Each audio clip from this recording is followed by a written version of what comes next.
Assalamualaikum. Asidik. Asidik ki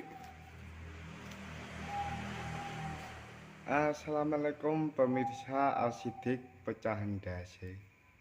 Assalamualaikum warahmatullahi wabarakatuh. Kembali lagi ke live streaming Ghostajib official. Jan saya nge-live tapi ya sip kuwi nek live streaming beda karo Asidik. Nek Asidik ora mondoke nang gone Mbah Maimun. Mulakno kualat. Apa meneh nyerok parapane ndara kualat. Pecahan dasi. Ndara Ghostajib maksude. Tur Asidik iki mungsuhku guys, muga-muga kena ajab. Tur ya nek Asidik kena ajab jan iso malati. Terutama Asidik. Tur ya sip kuwi. Lah damai wae. Penak kancane Gus njaba akeh. Mangane kancane Asidik. Tur ya sip kuwi nek live streaming sip bayarane akeh. Termasuke hooh nyeni syahdu termasuke men kaya TV nasional kae live karo Ghostajib. Tur ya delok seluruh Indonesia bahkan seluruh Asia.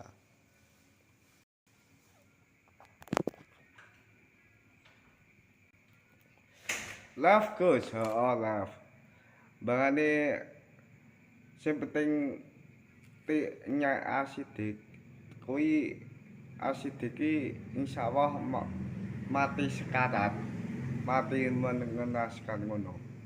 Soale nyerok patapanku iki iso kena ajab to, guys. Contone Asidik. Kancane Gus njobo-njobo ce beda ro Asidik. Tur ya kuwi. Bayaran. Tur ya pemirsa berita utama. Asidik meninggal dunia karena mengece parapane ndara Gus ana mustajib.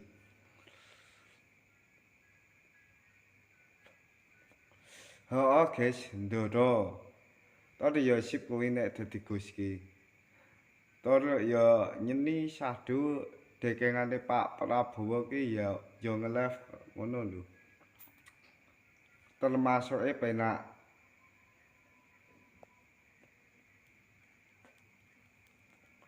Ya nek dadi Gus ki ya bayaran. Apa meneh ki delok seluruh Indonesia bahkan seluruh Asia. Apa meneh jarine Gus Miftah etoke rondo. Tembunge Gus Miftah kan etok santri kerapyak. Nek Gus ki rabiku rabiro santri kerapyak. Mosok nempel bojone Asidik dik, Guse nempel ora mungkin. Tur ya sip kuwi nek dadi Gus ki. Apa meneh bayaran kuwi lho, guys. Termasuke bayaran to ya sip kuwi. Apa meneh pas pengajian sisa Habib Syah ning gone Pak Kaji almarhum Darwari karo Az-Zahir ning Megiri. Pokoke menyanyi. Lah kaya Asidik jaman sapa dadi nganu apal kitab. Nek ya apal iki sing penting iki apal iki bojoku santri kerapyak beda karo bojone Asidik. Tur ya bandingke karo bojoku ayo bojoku, calon bojoku santri kerapyak. Ketoke ngono lho, guys. Tur ya Tur ya sip kuwi nek dekengane Gus-gus gedhe apa meneh Gus Blitar kan murite Gus Kausar. Sidik kalaen kono. Kalau nek live streaming ki ya sip kuwi. Live karoming streaming bersama Gus Tajib. Sing penting tuku omah ning Pasuruan. Ha Gus kok tuku omah ning Pasuruan pipron? Ayo ben sip kok ya. Kuwi mau sarang wis sebutke lho guys. Termasuke hooh. Yo nek live ki yo bayaran. Termasuke sip kuwi lho. Live karo Gus Tajib streaming jos jos. Pokoke live ngene iki ya bayaran. Termasuke ngene. Nek dadi Gus iki menti delok wong. Ayo Gus jarene Gus jos kuwi. Jarene Gus iki menti delok wong. Sik.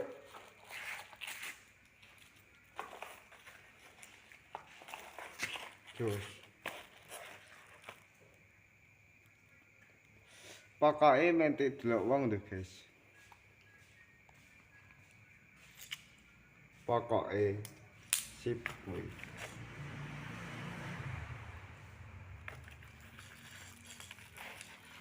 Ono apa?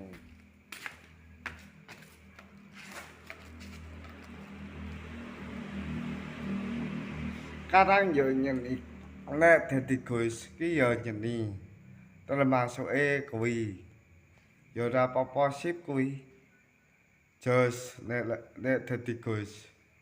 Apa meneh dekengane Pak Prabowo ki kan nge-live.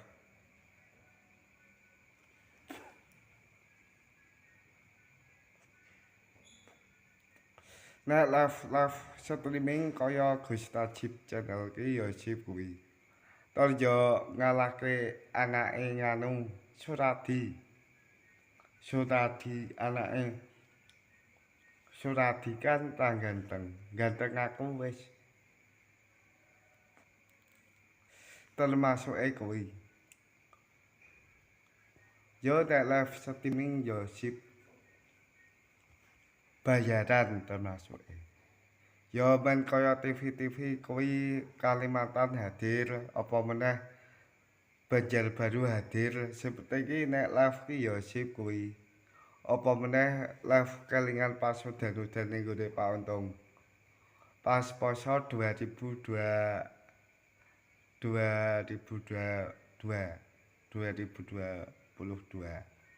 Termasuke nyeni kuwi lho guys.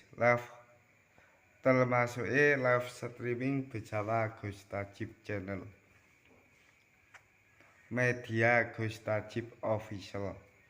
Pokoke men kaya live TV kuwi lho. Live TV nasional nek Gus Tajib etok santri Klapyak lumrah. Tur yo sip kuwi nek dadi Gus ning media sosial live streaming bersama Gus Tajib channel. Termasuke sip kuwi lho guys. Live karo Gus Tajib apa meneh kaya siaran berita. Termasuke kuwi. Ya nek live streaming ki ya sahdu ya nyeni. Pokoke sip lah. Apa meneh delok seluruh Asia Tenggara dari Hong Kong, Taiwan, Singapura, Timor Leste, Brunei. Pokoke sip kuwi nek live streaming karo Gus Tajib. Sip ya jos apa meneh dekengane Pak Prabowo. Nek aside kudu dekengane Pak Prabowo. Mungsuhku. Tur ya hooh je mungsuh tenan je. Gus kok mungsuhan karo Asidik ya ora apa-apa. Wong ro bojone Linda bagus aku. Kan ya Gus ki ketemu ning bolak-bolan aku ujung ketemu Gus Muda. Ya anake Pak Aris. Lumrah wong anak kiai ya diceluk Gus. Nek Aris nek asidik ra pantes. Pokoke la pantes ngono. Pokoke nek dadi Gus ki ya penak ya bayaran apa meneh ngedeke majelisan ning Paseban. Pokoke ya sip kok ya guys. Pokoke ya nek live streaming karo Gus Tajib ki ya sip. Ya bagus aku lo asidik. Termasuk iki nek tembunge Gus Miftah. Ki sing penting ki nek Gus ki ya entuk santri. Kelingan liburan ya nek Mbak Yune Abdul Rasati dokter gigi maksudnya. Live streaming ini disponsori oleh Henny Mebel Timur Jembatan Segoroyoso dan Henny Mebel Paseban Bantul. Muga-muga kelakon tuku omah ning Paseban Bantul. Tur ya nek tuku omah ning Paseban Bantul ki ya penak. Penake pripun Gus? Ra ono asidik. Masa aku arep ngedol ginjele asidik kan ra mungkin. Termasuk iki nek dadi Gus ki tawa-tawa ginjel ki ya ora masalah. Ginjel go tuku son maksudnya. Engko pokoke wisdom nek ra kuwi rap gubelen. Wisdom kalau rap grupen EV series 10.000 hi 4 channelan kuwi powere 10. Terus wisdome